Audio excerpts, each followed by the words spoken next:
Hello mga kasaysay! So, welcome back again sa ating mini vlog. By the way, ang inyong saysay ay nandito sa bukid. Ngayon, naka-visit na naman tayo sa bukid. So, hindi talaga, hindi tayo masyadong nakapag-visit sa bukid, no? Kasi weekdays may trabaho at Sabado meron din. So, minsan, uwi ako Sabado, dito na lang ako mag-work.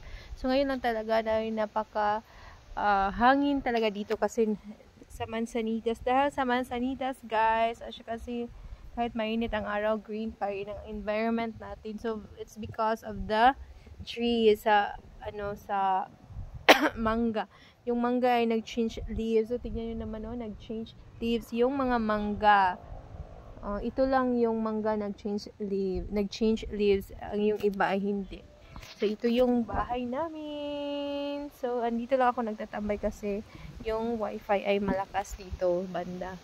Nagki-wifi lang ang inyong kasaysay para mag-update sa inyo. So, thank you so much. Please subscribe. Thank you. Bye-bye.